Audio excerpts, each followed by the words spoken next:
Convenciones de Costa Rica. Su seguridad es muy importante para nosotros. Contamos con el personal capacitado y los equipos necesarios para detectar y atender de forma adecuada cualquier emergencia que se presente. Los brigadistas serán los encargados de orientarlo en su desplazamiento hacia las salidas de emergencia. Al momento de ordenarse una evacuación, por favor tenga en cuenta las siguientes recomendaciones. Mantenga la calma, guarde silencio, identifique las rutas de evacuación, salidas de emergencia y ubicación de extintores. Camine, no corra, no intente regresar por ningún motivo. Una vez en el punto de encuentro, verifique que las personas que le acompañaban estén ahí, notificando si alguien hace falta. En el punto de encuentro, espere instrucciones. Nos permitimos informar que no tenemos programados ensayos o simulacros de emergencia el día de hoy. Somos un recinto sostenible y todos los desechos generados serán separados para su correcto reciclaje. Le damos una cordial bienvenida y esperamos que disfrute de su estadía en el Centro de Convenciones de Costa Rica.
Con ustedes, Raúl Salazar, jefe de la Oficina Regional para las Américas y el Caribe, UNDRR, socio estratégico de Understanding Risk Centroamérica.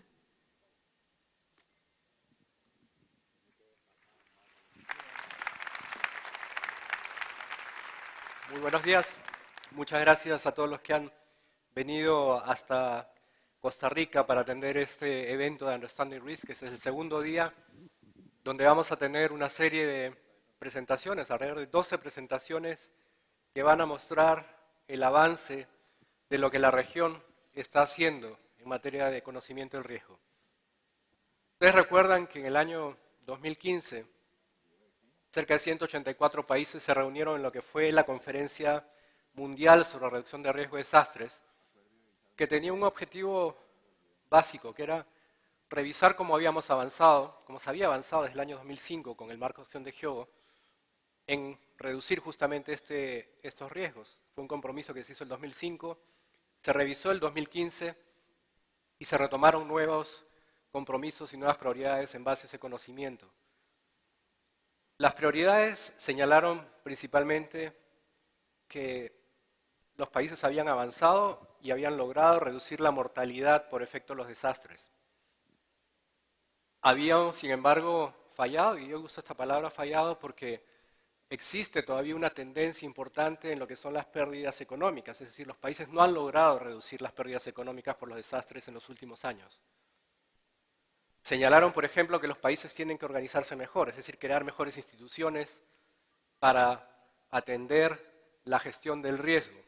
Y este concepto de la gestión del riesgo o la reducción del riesgo es un giro conceptual importante porque hasta ese momento de lo que se hablaba, y muchos de ustedes lo saben también, y ya es quizás una fuerza muy, muy importante, y es una fuerza además que nace en la región, y además en la región centroamericana, diría yo, ¿no?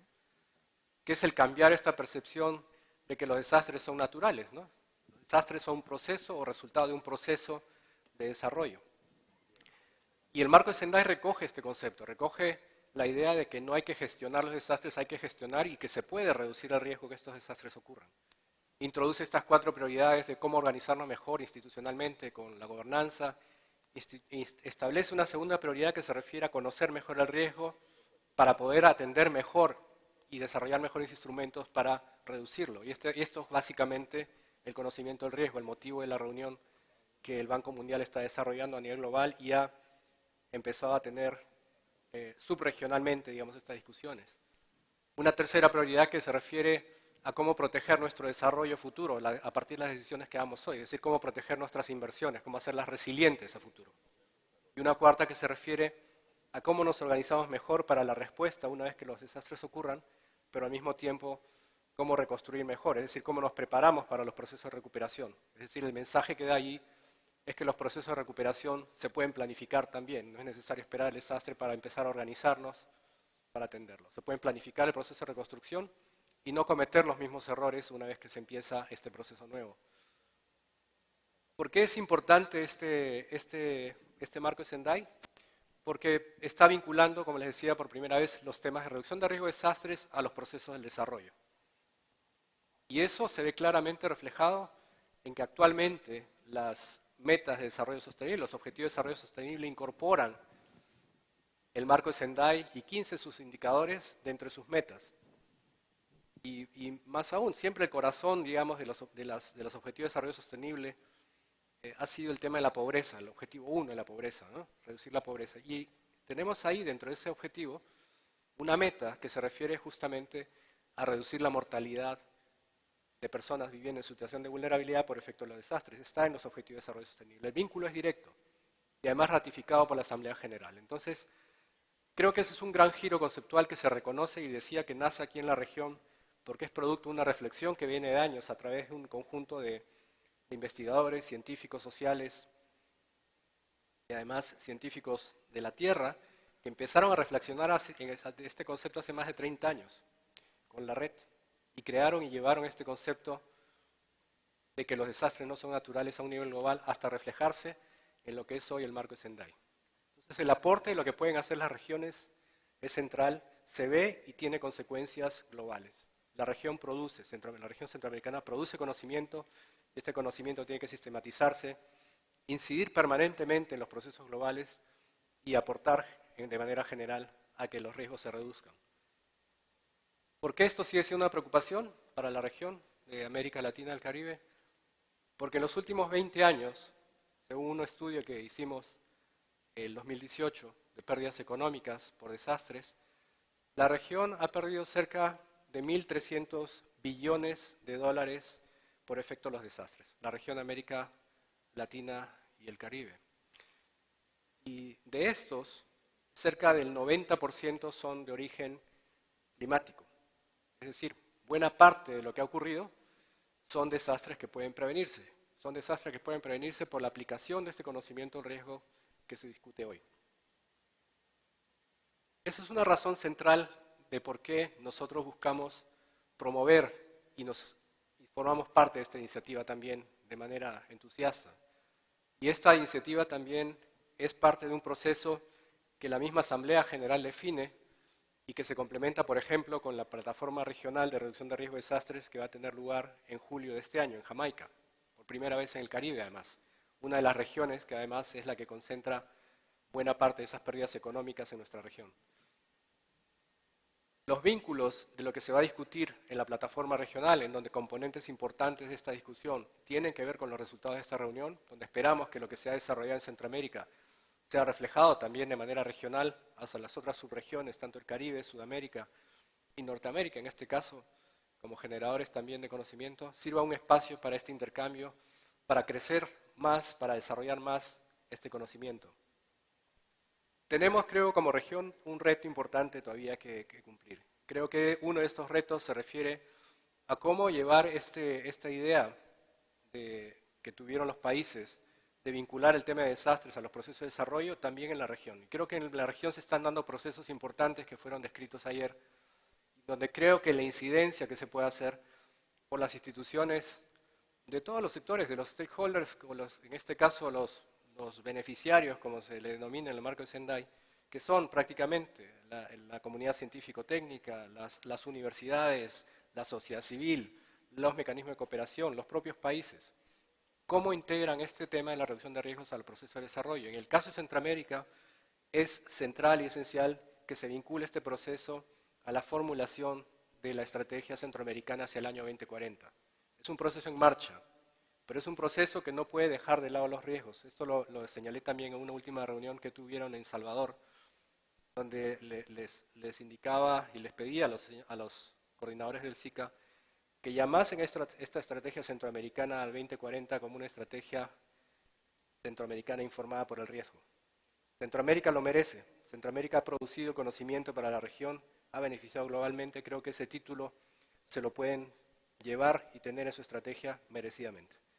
Muchísimas gracias y disfruten el día. Creo que tenemos 12 sesiones realmente interesantes. Vamos a estar recibiendo estas lecciones, estas buenas prácticas desde las señoras mapeadoras, desde lo que los jóvenes van a aportar en este proceso, desde lo que los organismos interregionales como CEPRENAC están desarrollando con la sala de información de situación, desde lo que la cooperación está desarrollando a través de sus programas, desde las experiencias que tenemos también para la protección de zonas costeras, por ejemplo, o protección de vivienda, todo aquello que apunta hacia esta construcción de resiliencia que justamente el marco Sendai nos está llamando a hacer. Creo que Centroamérica está encaminado hacia esto, creo que la región está encaminada hacia esto y creo que vamos a aportar muchísimo hacia estas metas del marco de Sendai que nos han puesto este 2030 como nuestro horizonte. Creo que vamos a llegar bien hacia esa meta, creo que tenemos mucho que aportar y esto es parte de ello y realmente les llamo a que hagan el mayor de sus esfuerzos en aportar. Todos estos esfuerzos, todas estas cooperaciones, todas estas ideas son muy bienvenidas y construyen hacia lo que se quiere lograr. Muchísimas gracias.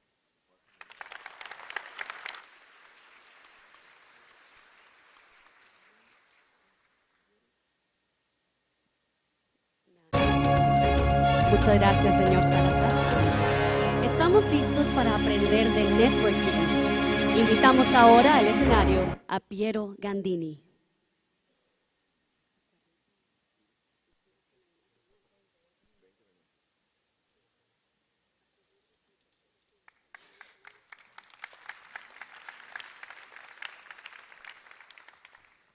Era la mañana del 25 de abril del 2015. Estaba haciendo deporte en la playa de las Canteras, en las Islas Canarias, donde vivo ahora. Y recibí la llamada solicitándome que si podía ayudar a localizar cuántos colombianos y colombianas habían sido afectadas por el terremoto en Nepal. ¡Wow! Me quedé de piedra y no sabía que esa solicitud iba a desencadenar una de las semanas más difíciles, más arduas de trabajar en emergencias que he tenido sin estar dentro de la emergencia. Era Nepal, había sido afectado por el terremoto y quien me llamaba era el Ministerio de Relaciones Exteriores de Colombia. En concreto, la persona que está responsable de la situación de los colombianos en el exterior.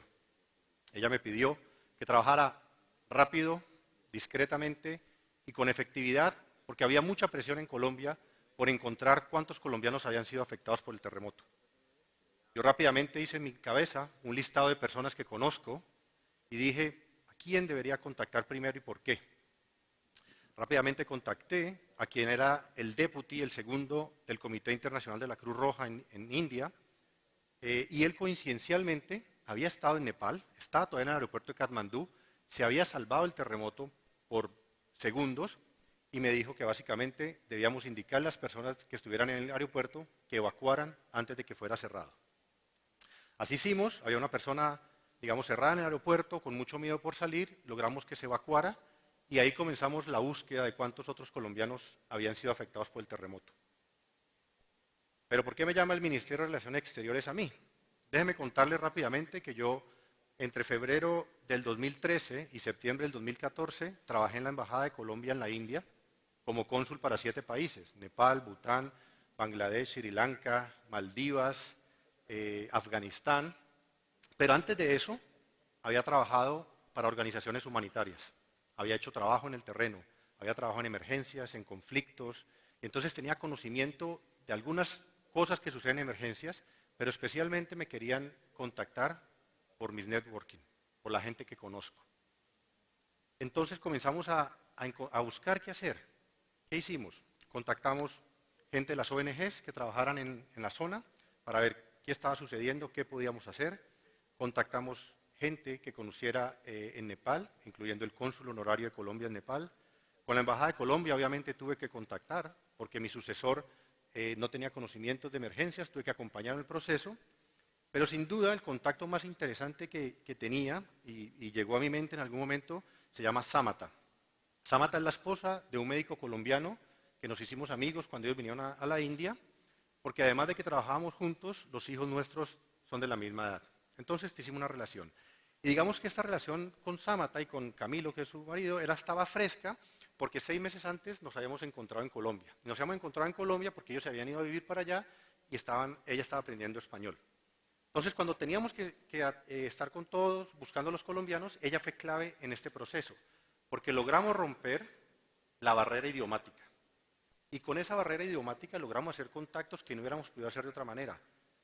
Maestros de escuela, en el templo, llamamos a agencias de alquiler de helicópteros, llamamos a los Sherpas, a los guías del Himalaya, y logramos ubicar a los colombianos, y logramos, después de 5 días, con la ayuda de Samata, con la ayuda de diferentes personas, logramos que los 41 colombianos y colombianas que habían sido afectadas por el terremoto pudieran o salir de Nepal o por lo menos ser atendidas en 5 días. Y esto se logró básicamente porque había networking, porque teníamos redes de contactos. Yo aporté algunas, pero cada una de las personas que intervenimos tuvimos nuestra intervención y pudimos aportar esos conocimientos de personas que nos podían ayudar. Y de eso es lo que queremos hablar en este congreso. ¿Por qué vamos a darle una importancia al networking? Porque precisamente todo el trabajo que hacemos en preparedness o en intervenciones o todo eso, tenemos que hacerlo con gente. No podemos hacerlo solos, tenemos que crear redes. Entonces la idea de estar aquí y la idea de mi rol en este congreso es poderles facilitar un poco ese proceso de networking. Y un proceso de networking significa entre personas, ¿sí? Y para eso les voy a compartir algunos tips que conozco, pero también voy a estar disponible para lo que podamos necesitar. Y los 3 tips son como las 3 C del networking. La primera es conversar. Lo principal para conversar es una disposición para dejar que la persona se aproxime a nosotros y nosotros poder aproximarnos. Entonces, fotos como esta, acciones como esta, donde estamos todos pendientes del teléfono, pues no es como lo que más queremos que suceda en un congreso de estos, ¿sí? Aunque es paradójico porque después vamos a decir que tenemos una aplicación muy buena para conectarnos, ¿no? Entonces es un poco paradójico, pero la idea no es encerrarnos en esto, sino tener disposición para poder hablarnos, ¿no? Y cuando uno va a entablar una conversación, pues tiene que prepararse sobre qué va a decir. Entonces el famoso elevator pitch, los 30 segundos que yo tengo para presentarme y hacer atractivo para que la otra persona diga, oye, exploremos un poco más. Y así como tengo que presentarme, tengo que estar dispuesto a escuchar con atención lo que la otra persona está diciendo. Entonces, porque es una comunicación en 2 vías, el conversar, si no sería un diálogo, un monólogo o cualquier otra cosa. Y ahí se genera el siguiente paso, la siguiente C, que es conectar. Y el conectar es diferente al contactar. En el conectar lo que intentamos hacer es crear lazos, crear relaciones que realmente vayan más allá de un contacto inicial. Yo ya tengo 3 tarjetas de presentación que he coleccionado, ¿sí? A eso no vinimos. Vamos a intercambiar tarjetas, vamos a intercambiar contactos, pero vamos a transformar esos contactos en conexiones. Eso realmente es lo importante, lo que hemos venido, ¿sí? ¿Y cómo hacemos esas conexiones? Nuevamente, comenzamos conversando, pero comenzamos entendiendo lo que la otra persona ofrece, que es quiénes somos, en qué trabaja, porque eso es muy importante para el tercer punto. El tercer punto es colaboración. Networking es colaboración. ¿Qué tengo yo? ¿Qué necesito yo? ¿Qué necesitas tú? ¿Cómo te puedo ayudar? ¿Cómo me puedes ayudar? Y para eso no tenemos que tener vergüenza, ni miedo, ni nada de solicitar ayuda. Oye, necesito tu ayuda. ¿En qué puedes ayudarme? Y al mismo tiempo estar pendientes, ¿cómo hacemos para ayudar a una persona que necesite algo? Sea que lo pueda hacer yo, o sea la gente que está en mi networking alrededor. ¿Cómo puedo alguien que necesite la ayuda? Entonces, en este congreso no nos va a interesar tanto cuántas tarjetas vamos a coleccionar o cuántos contactos vamos a hacer. Lo que nos interesa es tener un muy buen contacto inicial, que podamos transformarlo en conexión y que saquemos conexiones interesantes de este congreso. Hay una frase como un refrán popular que es muy interesante, que dice que no es lo que uno sabe, sino a quién uno conoce. Lo escuchamos hay veces, entonces, eso es importantísimo, a quién conoces, porque la vida es de eso, la vida es de contactos. Ciertamente, yo creo que es interesante, nos sirve a todos, pero recientemente leyendo un libro de marketing y comunicaciones, encontré una frase muy interesante que cambia en un poco la segunda parte, y no dice, es a quién conoces, sino es quién te conoce. No es a quién conoces, sino quién te conoce. Y para mí eso es un cambio radical en la forma en que hacemos networking. ¿Por qué? Porque ahora lo que tenemos que hacer es crear ese impacto en la otra persona, que sepa que existo, que sepa cuándo puede contactarme, que sepa qué hago yo, que sepa qué soy valioso, para qué puedo ayudar. Y ese, para mí, es un cambio fundamental en lo que se está haciendo. Yo intento hacer eso.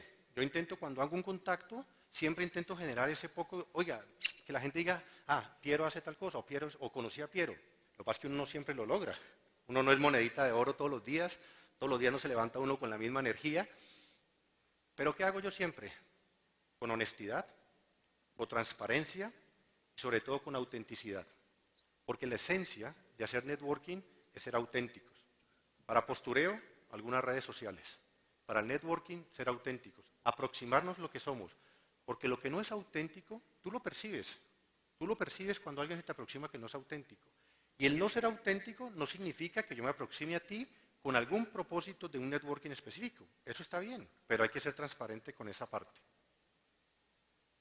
Vamos terminando un poco. Entonces, cuando yo pienso en networking, pienso eso, global. Para mí es el mundo mundial, como dicen donde yo vivo ahora. Y por eso me presento como ciudadano del mundo. Soy colombiano de nacimiento, de origen italiano, llevo 22 años fuera de Colombia, viviendo en diferentes países, tengo una familia multicultural, mis hijos tienen no sé cuántos pasaportes y cuántos idiomas, pero eso no es lo interesante. Lo interesante es que en mi cabeza veo el mundo global, y en el mundo global yo tengo amigos y personas conocidas que cuando necesito algo las puedo llamar, las puedo contactar y sé que esas personas van a estar ahí para apoyarme. Yo voy a ir pasando algunos nombres de gente que he pedido simplemente que me apoyara para este congreso, gente que me hizo algunos videos para poder presentar, pero finalmente por tiempo no hemos podido hacer. Pero lo importante aquí no son los nombres que aparecen ahí, ni los puntos, ni esa dispersión, y no es para que digan, ese Piero sí vino aquí a decirnos cómo conoce gente. No, ni mucho menos. Lo interesante de esto es saber que esos contactos, esos puntos y otros tantos están vivos, están activos. ¿Y por qué están activos? Porque es parte de lo que yo me encargo de hacer con mi networking. Me encargo de poderlos activar. ¿Y cómo los mantienen activos? Con llamadas, con WhatsApp, con interacciones por las redes, si estamos en el mismo lugar geográfico, pues encontrarnos. Y eso es lo que tenemos que hacer. Tenemos que invertir tiempo, invertir recursos inclusive, para tener esos contactos y al mismo tiempo estar disponible uno para ser contactado. Nuevamente lo repito, esto es de 2 vías. Me contacto, te contacto, estoy dispuesto, espero que estés dispuesto. Y esto es, lo más interesante de esto es que no es nuevo. Esto no es nuevo. Todos venimos de ahí, ¿sí? Unos más que otros, ¿sí? Unos más que otros, pero todos venimos de ahí, del Homo sapiens. Y resulta que el Homo sapiens no era el más inteligente de los homínidos. No era el más inteligente, pero fue el único que sobrevivió.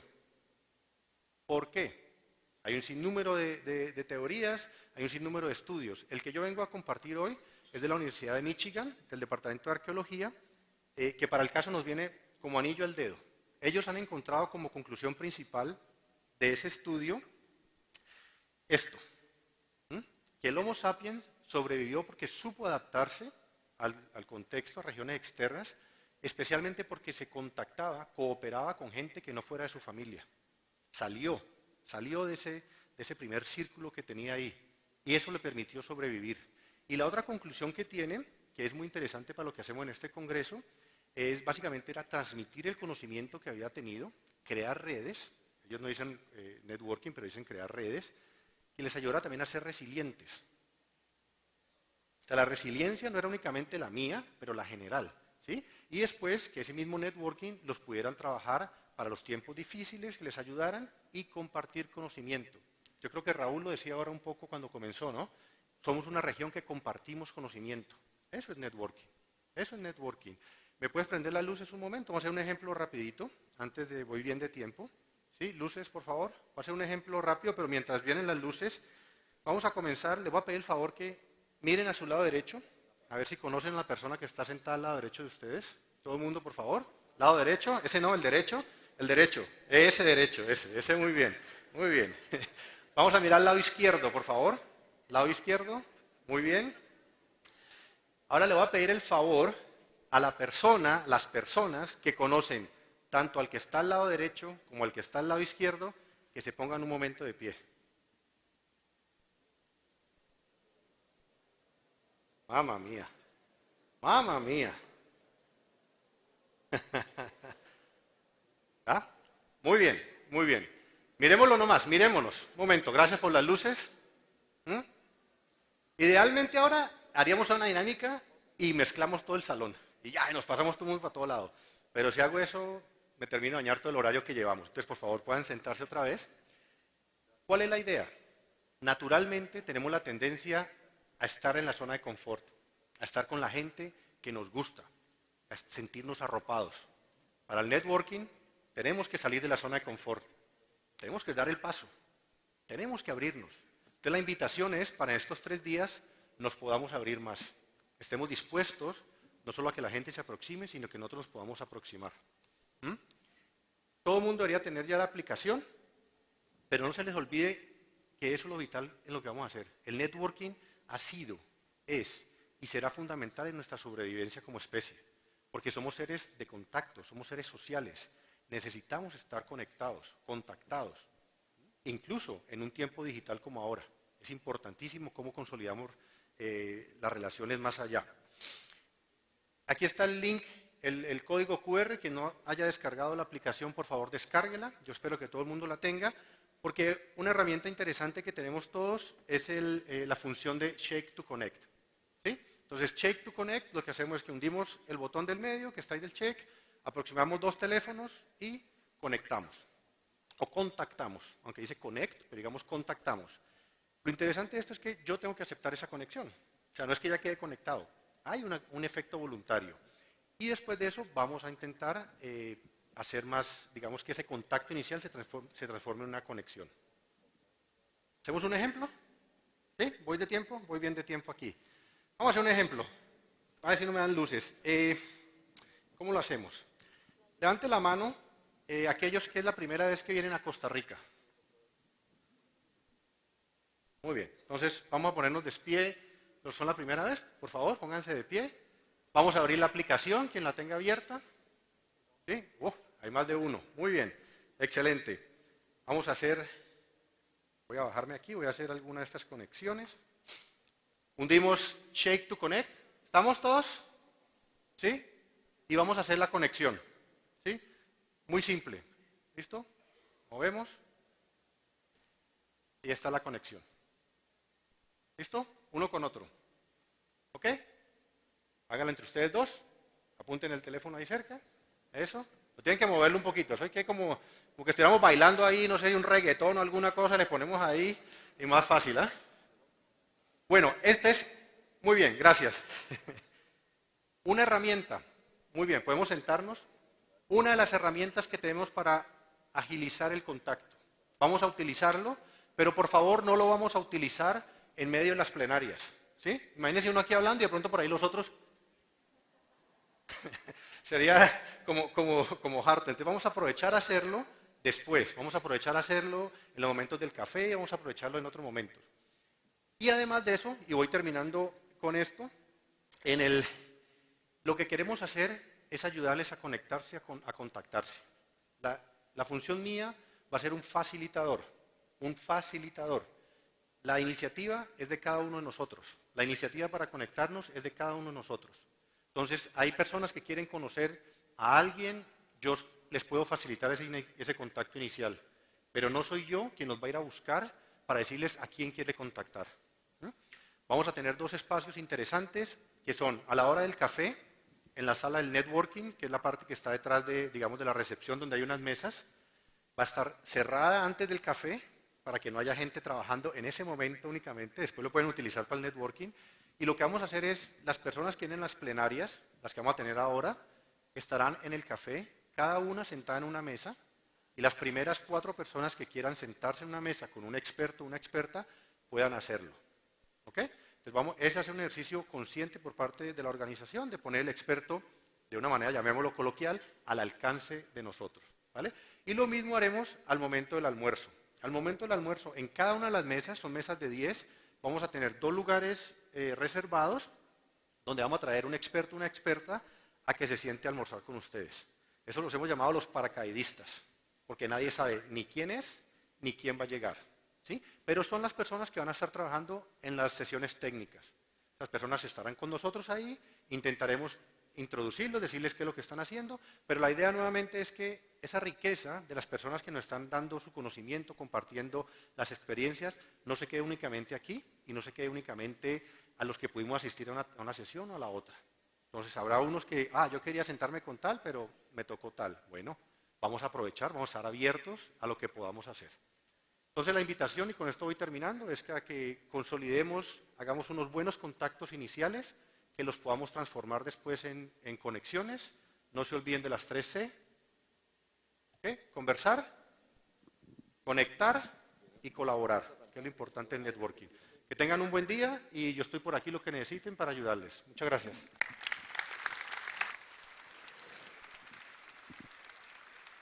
Muchas gracias, Piero, y ya sabemos, todos a conversar, conectar y colaborar. Ahora iniciamos con la plenaria 1, el mundo secreto del análisis, e invitamos a Ana Wellenstein al escenario.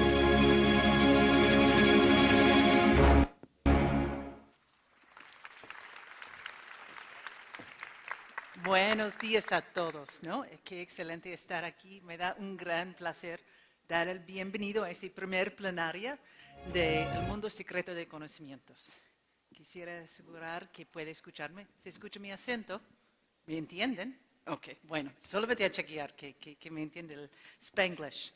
Bueno, las decisiones que tomamos frente a desastres están cargados de datos, pero lo importante es cómo usamos esos datos para modelar un futuro menos incierto.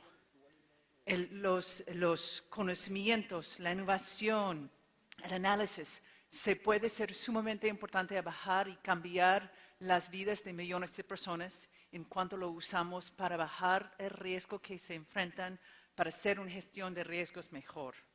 Para comenzar esta sesión quisiera invitarles a una escuela, la escuela de nuestros hijos, nietos y sobrinos. Es a las 2:40 en la tarde y las clases están por empezar.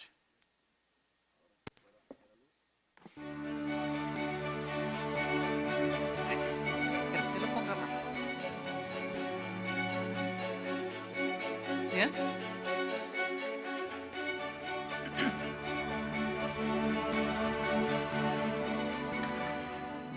Profe, ¿puedo ir a jugar fútbol? Todavía es temprano, ve.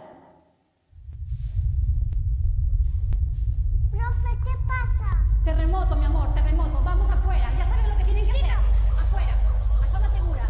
Cita, vamos rápido. Cita, debajo del escritorio no. Las manos en la cabeza. Vamos.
Wow, ¿no? Me da como los goosebumps, como digamos en inglés. Es impactante para mí y me imagino para ustedes. Una cosa importante de eso es que no hubo heridos. Es un simulacro que nos ayuda a poner los pies sobre la tierra, recordarnos para qué estamos aquí, que los temas que estamos intentando entender mejor no son lejanos de nosotros y nuestras familias. Y eso es un buen ejemplo. No hubo heridos en este caso.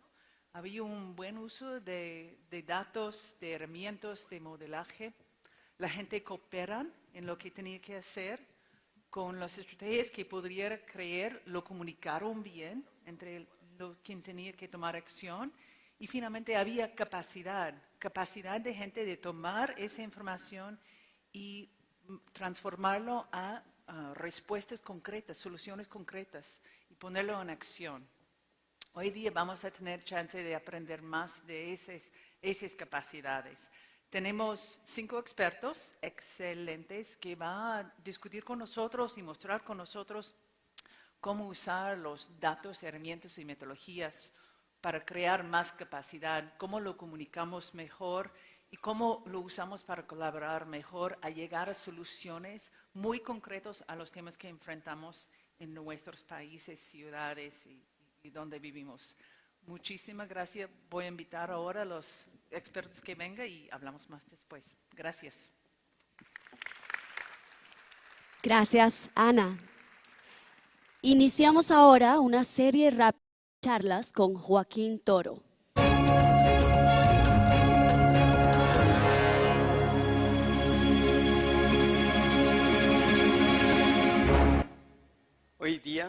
Hoy en día estamos bombardeados de datos y de información. Y esto tal vez no era así hace algunas décadas o algunos años atrás, pero hoy sí estamos bombardeados de información por todas partes, inclusive información de riesgo. Raúl ya lo mencionó esta mañana, todavía es de mañana, ¿no? Tenemos que reportar los países la información de riesgo, la gestión de riesgo al marco de Sendai.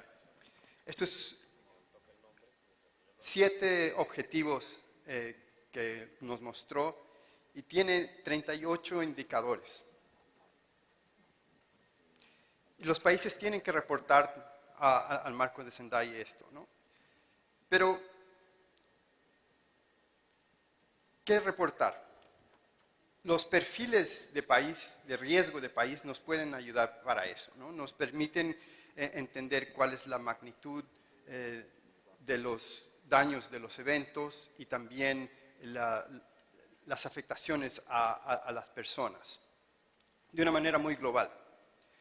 Pero hay perfiles de país de riesgo del BID, hay perfiles de país de riesgo del Banco Mundial, están los perfiles de país del modelo global de terremotos y así. Hay una serie de perfiles de país para escoger. Pero como gestor de riesgo, ¿cuál escojo? ¿Cuál es bueno para mí? ¿Cuál es mi necesidad? Entonces, como gestores de riesgo, nos tenemos que preguntar 4 preguntas al respecto de todos estos perfiles de país, ¿no? ¿Cuáles perfiles existen para mi país? ¿Qué me dan estos perfiles de país? ¿Y qué me muestran? ¿Para qué me son útiles? ¿Y cómo me puedo comparar con el país vecino del lado para tener una línea base, ¿no? Entonces, con el equipo en el banco, pensamos y la solución para esto fue básicamente analizar, yo diría, un gran porcentaje de todos estos perfiles de proyectos. Analizamos 300 perfiles de riesgo de país para que podamos entender cuál podría ser mejor para uno u otro uso, ¿no? Se analizaron cientos de variables, pero principalmente todos los modelos se analizaron en la amenaza, la exposición, la vulnerabilidad y el riesgo. Y se hicieron varios análisis y los pusimos todos en una plataforma en la cual los países pueden ver, por ejemplo, Costa Rica, qué estudios existen, qué perfiles de país, de qué años son, porque eso es muy importante, de nada me sirve un estudio del 2000, ¿no? O del 2010, ya a estas alturas el país ha cambiado completamente, ¿no? ¿Qué tipos de amenazas? Y entonces los países, a través de esta plataforma, van a poder utilizar la plataforma para buscar qué es útil para mi país, para qué estoy buscando. Entonces puedo desarrollar perfiles que son únicos para el propósito que yo tengo, sacando la ventaja que tienen cada uno de estos perfiles de riesgo que se han presentado. Entonces, tenemos un equipo bastante poderoso, voy a decir, en el sentido de que son mentes brillantes, no yo soy solamente el que está hablando acá, pero los queremos invitar a que tomen un café tico.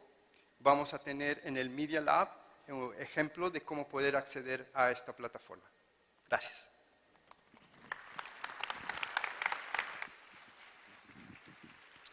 Gracias, Joaquín. Ahora invitamos a Alberto Menghini.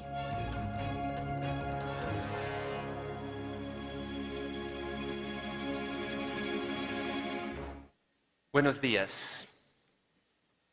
Hablando de riesgos, primero en clase de problema que me he metido hoy. Viniendo aquí entre expertos de riesgo a hablar de satélites, siendo yo no experto de satélites ni de riesgo. Pero bueno, trabajando para la Unión Europea nos toca hacer un poco de todo y creo que tenemos algo que aportar en este panorama. Entonces, a ver, hoy le voy a hablar... La presentación no funciona. Sí, le voy a hablar de satélites. Le voy a hablar de este sistema de satélites europeos que se llama Copernicus. No voy a entrar en muchos detalles porque de toda forma no lo sabría. Justo mencionarle que este sistema de satélites monitorean los 4 elementos que vemos ahí: el agua, el aire, el fuego. Y también monitorean la seguridad. Espero que aquí no salgan los bandidos ahí, como ayer hubo una representación tan viva. Y emergencia. Pues hoy les quiero hablar del tema de la emergencia, cómo podemos utilizar este sistema satelital para trabajar mejor y de forma más eficaz en situaciones de emergencia. Porque nuestro objetivo es de dar un primer auxilio a las víctimas de los desastres. Entonces, ¿qué vamos a hacer? Cuando hay un problema, se necesita un rapid response Lo que podemos activar a través de nuestras delegaciones son como nuestras embajadas. Estamos presentes en todos los países de Centroamérica y del Caribe. Las instituciones de los países nos pueden contactar. Nosotros pasamos la solicitud a los colegas de Copernicus que podemos activar para generar mapas. Mapas de delimitación, por ejemplo. Nos sacan una foto con mucho detalle. A través de estos mapas podemos identificar cuáles son las áreas afectadas, cómo poder intervenir, si se ha caído un puente, si la carretera es pasable y ahí coordinar. Muy probablemente, si hay un desastre, en el terreno ya habrá mis colegas de la protección civil y humanitarios que ya estarán ahí. Pero, en alternativa, las autoridades se contactan con nuestras oficinas. Ahora, ¿cuánto tiempo toma esto? Según me explican, depende de cuánto tiempo va a tomar para que el satélite pase ahí, en esa zona. Pero, por lo general, estamos hablando de un tiempo que no va más allá de un par de días. Ahora, esto es un sistema que se utiliza tanto para los países europeos, pero es un sistema al que damos libre acceso a todos los países del mundo. Los datos son libres, gratuitos y accesibles a todos, a los que lo saben manejar, obviamente. Pues esto es el tipo de mapa que podemos generar. Ahí ven una mapa que se ha generado por un terremoto de color amarillo, rojo, se ven las infraestructuras afectadas y esta se genera verdaderamente en poco tiempo. Estos son otros ejemplos, pero me quiero enfocar en dos cosas. Uno, como hemos escuchado en estos días, no hay que esperar que haya un desastre para activar estos sistemas. Estos mapas, lógicamente, se pueden obtener también como una herramienta de prevención de riesgo. Y eso creo que ahí hay que enfocarse para hacer una planificación. Y ahí viene un poco un tema que le quiero compartir hoy, cómo estamos trabajando con Centroamérica. Le puedo adelantar que en este momento, cuando yo recibo la solicitud, yo la tengo que pasar a mis colegas en Europa, que procesan los datos y los mandan aquí. Pero tal vez no estoy aquí, tal vez uno está de vacaciones o está a la playa con la familia. Pero en serio, lo que queremos hacer es trabajar para tener la capacidad aquí, en Centroamérica, de poder procesar estos datos. Pues estamos trabajando con SICA y con los países de Centroamérica para poder establecer aquí un centro de datos. Espero que esté funcionando pronto y espero que sea de utilidad. Muchas gracias.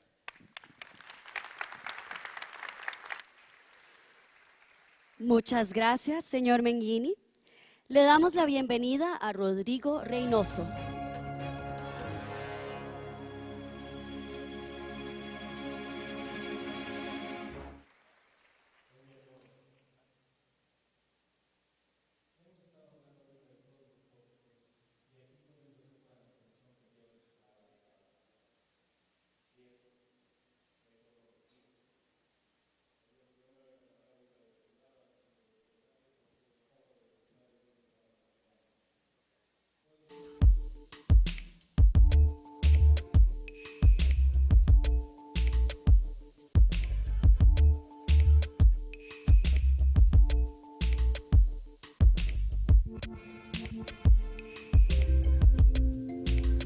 A la siguiente y llegó a ustedes, o esa receta venía desde la bisabuela. Lo que vengo a decirles en los siguientes minutos es la receta del conocimiento del riesgo. Estamos en Latinoamérica, en Centroamérica, y no es complicado. Nos están hablando de los módulos, de toda la parte de cómo estar viendo la gestión del riesgo. ¿Cómo vamos a hacer esa metodología? Y lo que vengo a invitarles y a comunicarles es que se ha hecho fácil, no es costoso, y si todos nos conectamos, como decía el buen Piero, y salimos de nuestro núcleo familiar, vamos a encontrar la receta de la abuela. Y lo más interesante es que vamos a empezar a ver el sazón, porque no es lo mismo que se haga en Costa Rica, que se haga en Panamá, que se haga en República Dominicana, que se haga en Asia o que se haga en África. Porque hay un ingrediente en esa receta que probablemente no la van a encontrar en otro país. Y si ustedes se fueron a vivir a ese país y cambiaron la sal o cambiaron la harina, puede ser que la receta sea mejor. Y esa tropicalización, si conocemos perfectamente el riesgo y tenemos la receta, vamos a poder tener la metodología correcta. Ahora bien, la receta de la abuela es la parte arriba de esa lámina que ustedes están viendo aquí. ¿Cómo conocemos el riesgo? Muchos puntos se han tocado y van a haber muchos ejemplos en las siguientes horas, entre hoy y mañana. Ayer lo empezaban a nombrar. Déjenme tomar nada más dos aspectos muy sencillos de las pláticas. Ayer el presidente Alvarado decía que se recordaba perfectamente un caso de una señora que visitaban por las inundaciones y que tenía medidos en la pared la inundación del 2017, del 2018, 2015. Ahora bien, en esa parte de la metodología del conocimiento del riesgo, tenemos que empezar a preguntarnos si a esas personas que tienen esas características, con esas casas que tienen inundaciones todos los años, ¿es mejor reubicarlas? ¿Tenemos que hacer una adecuación a la casa para que no venga la inundación? ¿Cómo conocemos el riesgo? El secretario Cerezo también estaba hablando del altiplano guatemalteco, donde había todas las casas de adobe. ¿Podemos reforzar las casas de adobe? ¿Cómo conocemos el riesgo? Tenemos la estampa maravillosa ahí. ¿Cómo conocemos el riesgo? Lo vivimos, lo transmitimos. La metodología es importante, muy importante, para poder llegar a todos esos reportes que nos están hablando.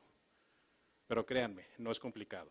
No son integrales y derivadas nada más. Es la receta de la abuela. Quédense con eso y podemos llegar a lugares muy, muy, muy lejos. ¿Cuál es nuestra receta de la abuela en este caso? Primero la ubicación. Oye, tengo el celular, tengo el GPS, ya, aquí lo tengo perfecto. Ok, es importante saber dónde estamos. ¿Qué características estructurales tenemos? Ahí está la escuela. ¿Pueden decirme cuántos salones hay?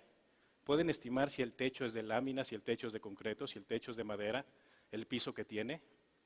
Hay metodologías sencillas para esa parte. Hay un hospital, ¿cuántas camas tiene? ¿Cuántos pisos tiene? ¿Qué tipos de viviendas vamos a hacer?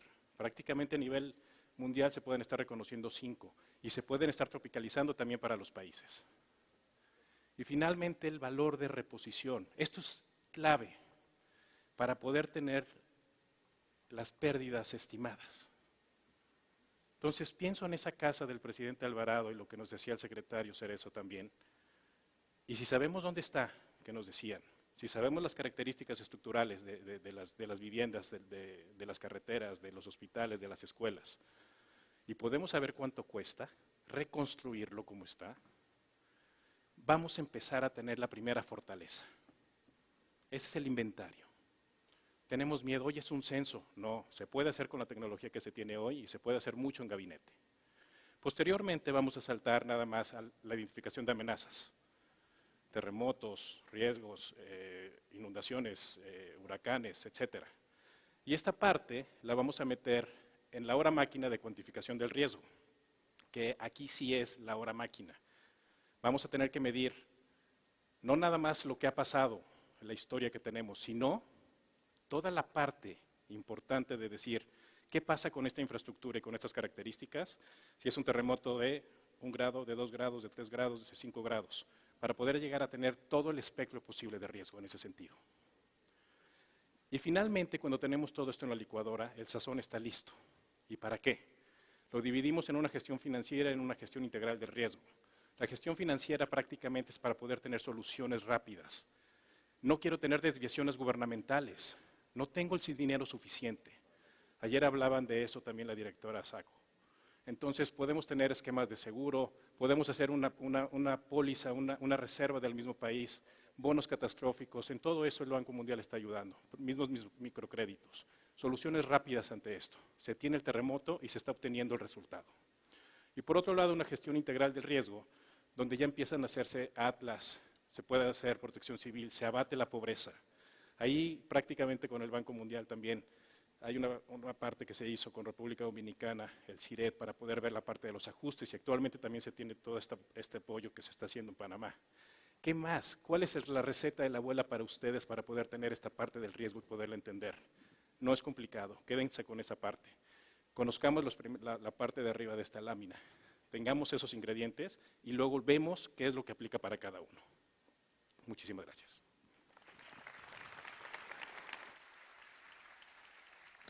Gracias, Rodrigo.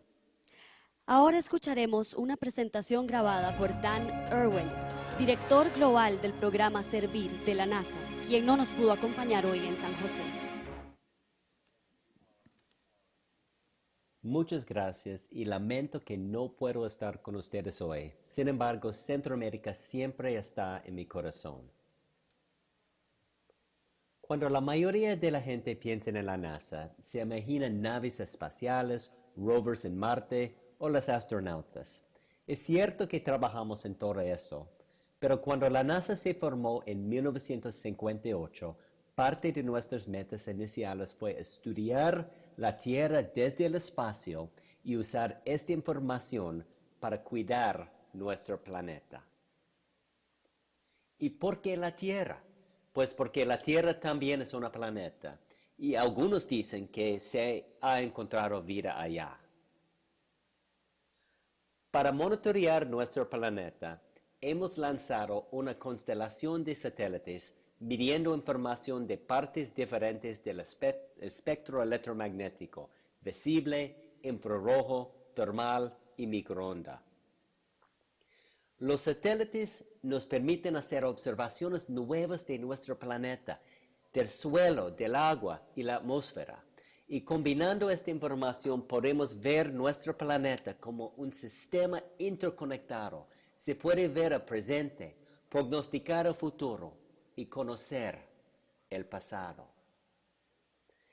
Esta imagen de 1988 mostró parte de la frontera entre Guatemala y México demarcada por los árboles. Y esta misma imagen fue una de las justificaciones que el presidente Cerezo usó para crear la reserva de la biosfera maya.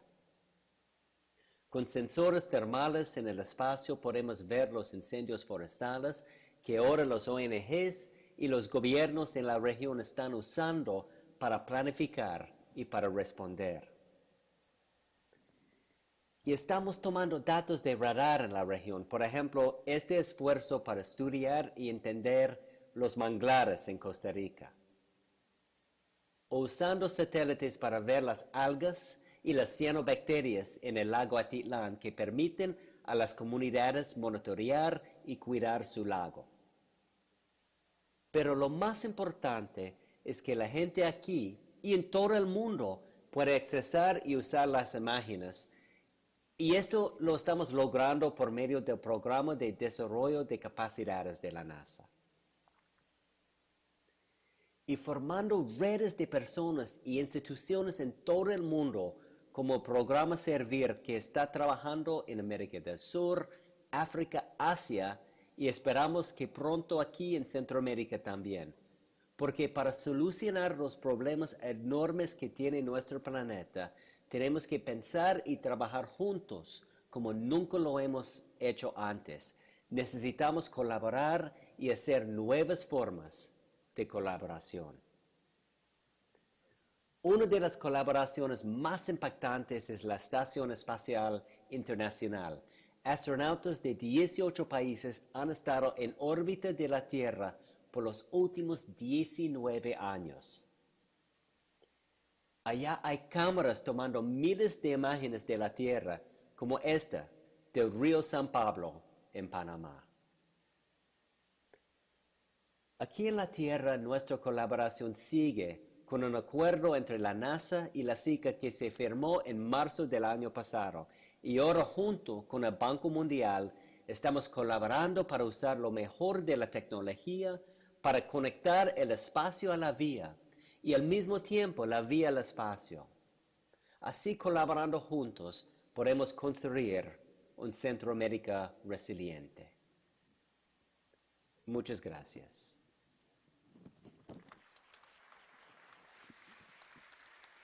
Para finalizar este set de presentaciones, invitamos a Saskia Carusi al escenario.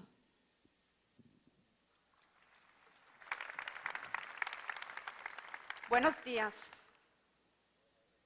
Tendai en el siglo XXI, la comunicación para el riesgo.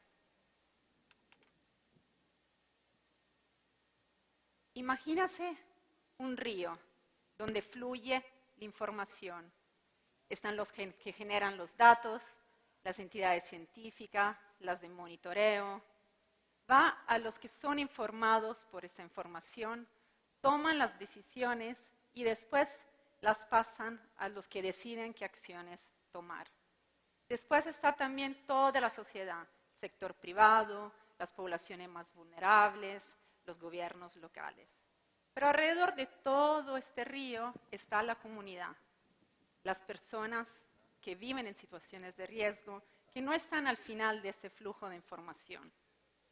Realmente hemos tenido casos donde la participación de la comunidad en el mismo monitoreo de los datos ha sido la parte más exitosa en la comunicación de este riesgo. El marco Sendai nos da todos los elementos para desempacar y entender el riesgo. Su primera prioridad de acción es la comprensión. Comprendamos el riesgo en todas sus dimensiones. Como vimos en la mañana, en todas sus metas, la meta G habla de aumentar la disponibilidad y la información y el acceso a evaluaciones de riesgo para poder tomar decisiones informadas. El GAR, el Informe de Evaluación Global de Riesgo del 2019, nos habla de riesgo sistémico, de cómo todas esas piezas están interrelacionadas, tienen efectos en cascada, y por lo tanto este río de comunicación es un sistema dinámico, no es algo que está estático. Para la comunicación para riesgo necesitamos crear como el escenario de hoy, un escenario a 360 grados. Hay mucho ruido ahí afuera, lo vimos también en la primera charla, hay muchas herramientas, hay muchos medios que nos hacen llegar información. ¿Cómo escogemos cuál es el medio más adecuado para que nuestra información llegue hacia donde queremos que llegue? ¿Quién tiene hijos o familiares o conocidos de la así llamada generación Z, menores de 23 años? Yo tengo una hija y está enganchadísima con TikTok y a mí me tiene así como asombrada. Es un medio de comunicación, de redes sociales, de video, que al día de hoy tiene 500 millones de usuarios, comparado con Twitter, que tiene 300 millones de usuarios. Imagino que en esta sala la mayoría usa Twitter y la mayoría no usa TikTok. Pero si queremos llegar a los jóvenes, por ejemplo, este sería el medio adecuado. Crear contenido de comunicación en el formato de TikTok, que son videos, para llegar a ese público, si ese es nuestro público meta. Si queremos llegar a las comunidades, de repente más rurales, la radio o los SMS es otro medio.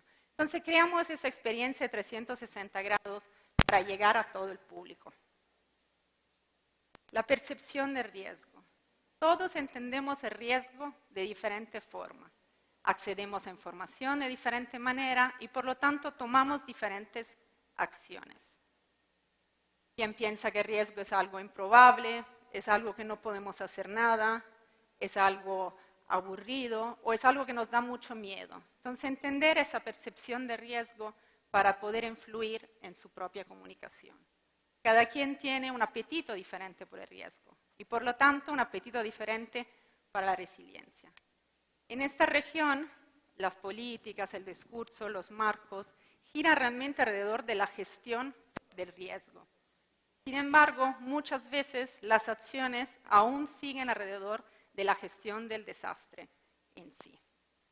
El GAR también nos habla del risk literacy, la alfabetización de riesgo. Cómo tenemos que aumentar esa comprensión de riesgo para poder tomar las acciones adecuadas. En el día de hoy, el secreto de la comunicación es que ya no se controla.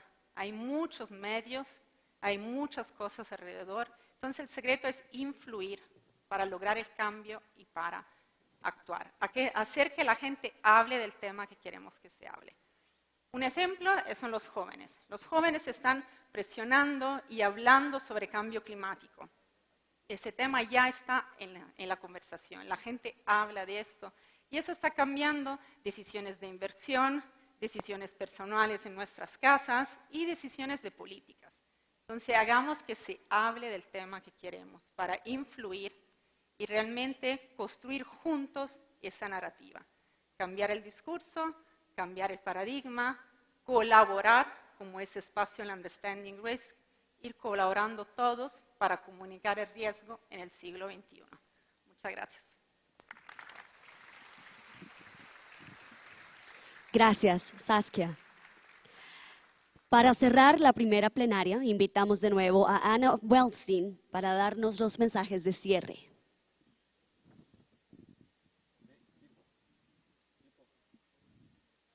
Sí, ahí está. Muchísimas gracias a las presentadoras. Fueron excelentes. Yo creo que todos estamos de acuerdo en eso.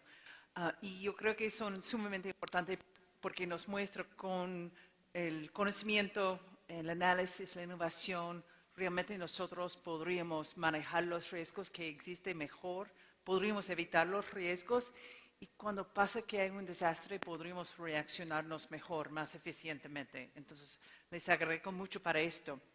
Antes de que lo deje salir a las sesiones técnicas, quisiera compartir 3 mensajes que yo creo que son importantes con ustedes. Primero, cuando estamos visualizando el futuro, haciendo el modelaje del futuro, sí es sumamente importante que tomamos en cuenta el contexto cambiante climático, ¿no? Que contemplamos el cambio climático, pero también estamos en un contexto socioeconómico que está cambiando también. Hay que contemplar eso en nuestros modelos hacia el futuro. Segundo, el desarrollo sustentable y la gestión de riesgos no pueden ser separados, son completamente ligados. No podemos llegar a un desarrollo sustentable sin gestionar riesgos mejor y viceversa. Y finalmente, el mundo secreto de datos. Yo creo que no es completamente, el mundo secreto de análisis, yo creo que no es completamente los datos, ni el modelaje, ni las herramientas, pero es cómo lo usamos para conectarnos, cómo usamos para visualizar la incertidumbre del futuro mejor para salvar vidas. Y con esto te hago un favor más, te pido un favor más, que realmente use los medios sociales, las redes sociales, el sistema de conectarles, pero también use el Twitter, si alguien se brava, use TikTok, quisiera verlo, ¿no? Y disfrute el día. Muchísimas gracias a ustedes. Hasta luego. Muchas gracias a todos por participar en la primera plenaria. Esperamos que hayan resuelto el mundo secreto del análisis. Recuerden que podrán conocer a los y las oradoras de esta sesión en el Café con Expertos a las 11:30. Solamente busquen a Piero Gandini en el Networking Plaza. Además, hoy abre sus puertas el Mini Lab para probar diferentes programas de modelación y análisis de datos. Gracias al CRIF SPC por apoyarnos en esta iniciativa. Y no se olviden de visitar la escuelita al final del pasillo para vivir una experiencia de realidad virtual con apoyo del programa de escuelas seguras del Banco Mundial. Ahora les invitamos a dirigirse a los salones de fuego, agua, tierra y aire para dar inicio a las sesiones técnicas. Nos vemos de nuevo en este salón a las 2 de la tarde para conversar con Rodrigo Cortés de Waze, quien nos dará perspectivas del sector privado.